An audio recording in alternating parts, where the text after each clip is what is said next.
Inaksyonan na ng Department of Migrant Workers ang pagproseso ng exit permit ng distressed overseas Filipino workers sa Jeddah, Saudi Arabia na humingi ng tulong dahil sa problema sa kanilang mga employers.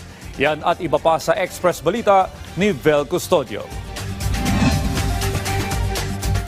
Itinanggi ng Criminal Investigation and Detention Group ng PNP na itinago nila ang affidavit ng ilan sa mga testigo sa kaso ng mga nawawalang sabungero.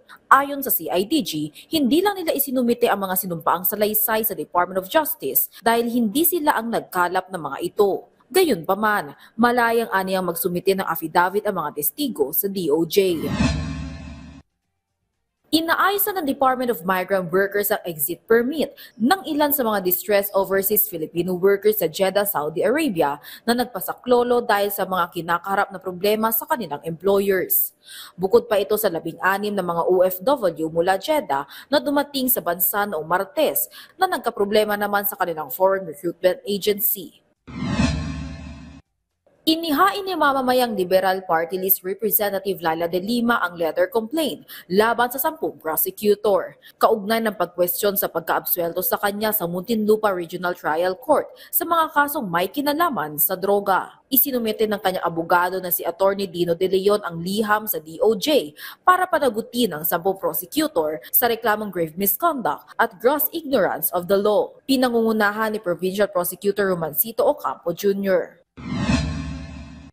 Iginiit ng Commission on Elections sa bawal mabigay ng donasyon sa mga kandidato ang mga contractor ng gobyerno.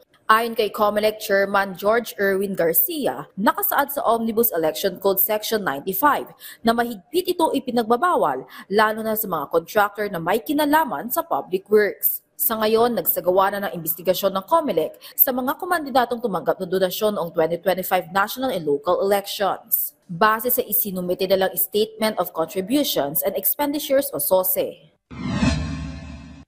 Inaasahang dadami sa isa sa bawat 5 Pilipino ang senior citizen pagsapit ng 2050, kung kaya't patuloy ang pagtiyak ng National Commission for Senior Citizens sa ligtas, produktibo at masayang pagtanda para sa ating mga lolo't lola. Ayon kay NCSC Chairperson Dr. Mary Jean Loreche, nakaangkla ang kanilang programa sa 4 na haligi ang health and well-being tulad ng Senior Citizen Community Care Centers para sa holistic at preventive care. Economic security kung saan kabilang ang expanded centenarian cash rewards at social inclusion and participation para manatiling bahagi sila ng lipunan at accessibility to government services upang maramdaman nila ang serbisyo kahit sa ang sulok ng Pilipinas.